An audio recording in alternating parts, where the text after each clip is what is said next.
Alright, what's good?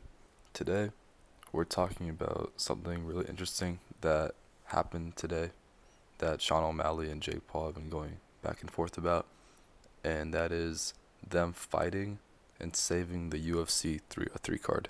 So obviously, as you guys know, Dana White, after UFC 300, announced that Conor McGregor and Michael Chandler will finally be fighting, headlining UFC 303, and obviously, Conor McGregor has been out for a few years now, and we've been anticipating this fight for over a year now, and it was finally announced. So everybody, including me, was excited, and we all thought that the fight was good and ready to go. But if you guys have not been keeping up with the news about UFC 303 or UFC news and headlines, I'm going to be covering all that stuff here on this channel, so make sure you guys subscribe and keep up with all the content. But to get to the point, there has been a lot of speculation and more than just rumors. There have been a lot of news that Dana White and the UFC are looking for a different main event and looking for someone else to headline this card, because from what it sounds like, this fight is not going to go through, and there are many things that are playing into this, such as an injury that Conor McGregor is dealing with. Also, people are saying that McGregor's going to pull out of the fight, and they're just looking for different fights for Michael Chandler because he has been out of the fighting game for now 2 years, waiting for this fight. It's the biggest fight of his life. Also, if you look at different pictures and media, the difference between Conor McGregor and Michael Chandler is just crazy. You see Chandler, he's in the best shape of his life right now. He's training, he's looking good, and on the other hand, there isn't too much footage of Conor training. He posts some pictures and videos on Instagram, which were, by many people, said it was very underwhelming in terms of just training and sparring footage. And on the other hand, you know, you got Conor McGregor, who's also still partying, clubbing, which it looks like every single night. And we're only a few weeks out from this fight. This fight is 17 days away and less than 3 weeks. And it doesn't look like Conor McGregor is still in the best shape.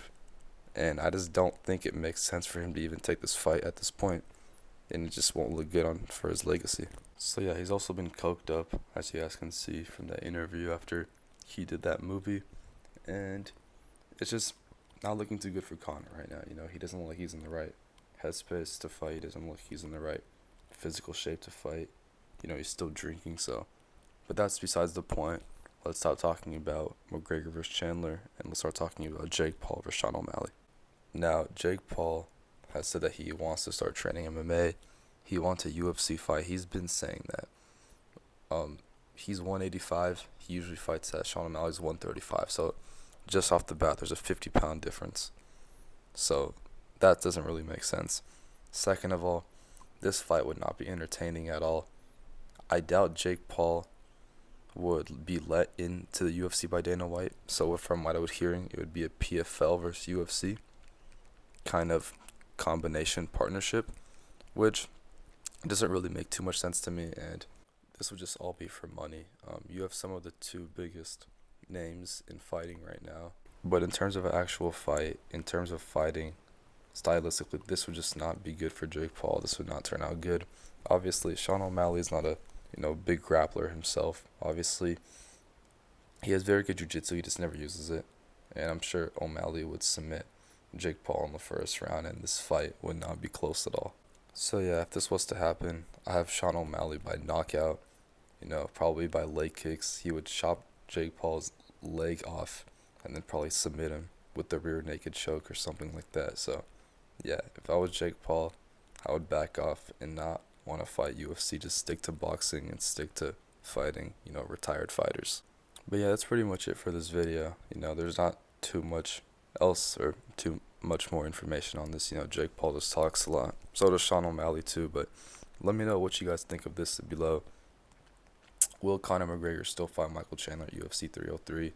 If not, who do you want to see on the card as a replacement? I've been seeing Pereira versus Yuri Prohaska too. I've been seeing some different fights, but yeah, let me know what you guys want to see, and make sure you guys subscribe for more UFC and NBA content, and I'll see you guys in the next video.